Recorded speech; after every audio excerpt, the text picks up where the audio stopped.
Hello and welcome to my episode reviews of Helluva. I'll be talking about every single episode, giving my thoughts and opinions, talking about Easter eggs, connections to the rest of the show.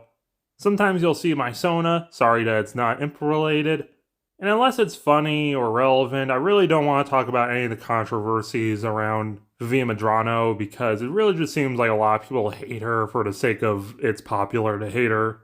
Either way, Helluva's pilot was uploaded November 25th, 2019. In it, we meet the IMP group, and shenanigans ensue. The titular Helluva is Blitz, spelled with a silent O. He's played by YouTube comedian Brandon Rogers. In his first acting role outside of his channel, you probably know him from a bunch of out-of-context memes. Making copies? Move, I'm gay. There is only one thing worse than a rapist. Boom. A child. No. If you're familiar with Brandon, he's basically exactly what you would think. He's a little chaotic goblin man. His Millie, played by the lovely Erica Lindbeck, she's just kind of polite, southern, and supportive, which is basically her role for most of the show. Especially towards her husband, Moxxie, the employee of the mom serious one who's typically the butt of the joke. He's played by Richard Horvitz. And finally, the only non-imp of the team, Loona, also played by Erica Lindbeck. She's the moody goth receptionist and also Blitz's stepdaughter. And I love her design, more for than just the obvious. She just looks cool, and her monochrome color scheme makes her really pop against the imps who are in the ruby color scheme. They work in the Pride Ring of Hell, noted by the red skies, in Imp City, established 1985. Their jobs are basically hitmen hired by sinners who have unfinished business on Earth. And if you're wondering, yes, it is in continuity with Has Been Hotel, like with Katie Killjoy on the wall here, and on here. And in this room where they're making it look like suicide, it's clearly an animator's room because we see Serpentius over here.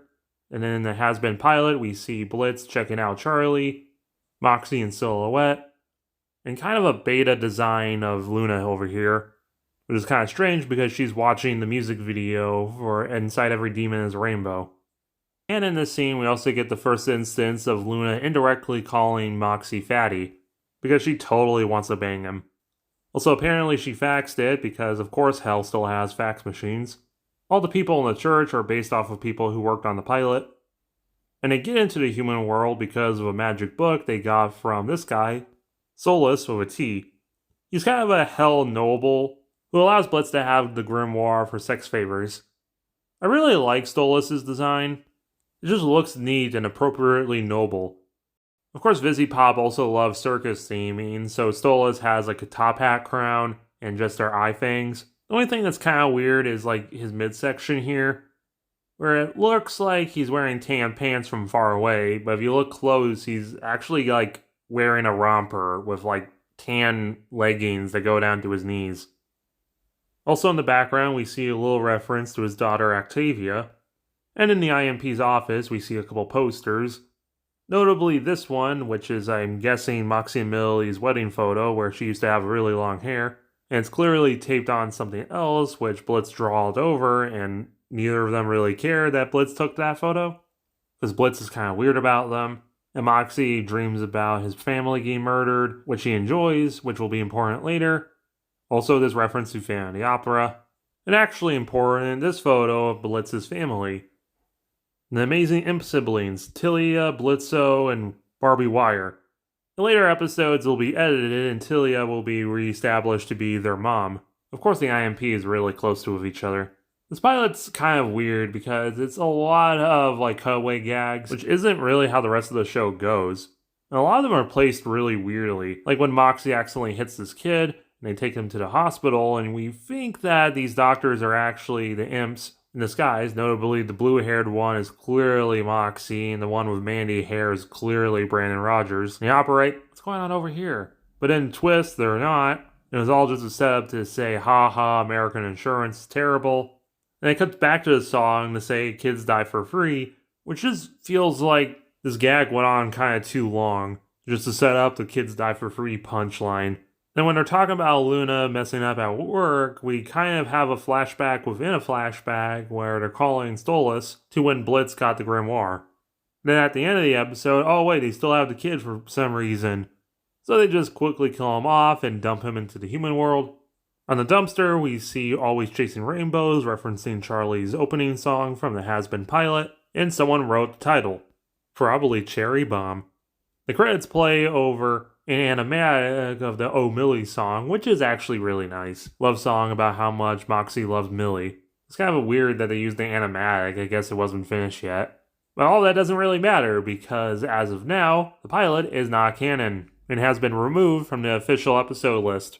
And like most pilots, there are some stuff that changes with the rest of the series. Like Stolas has this kind of like antagonistic vibe to him originally, like him sending the IMP to assassinate a political candidate. He has a different voice than the rest of the series. And also it's kind of implied that Blitz literally just stole the grimoire. Where later it's kind of implied, maybe a retcon, maybe it's just building up from it, where Stolas came up with an arrangement with Blitz, basically sex for the book. And we see the book being used, they have this little ritual thing they don't really need to do any time else.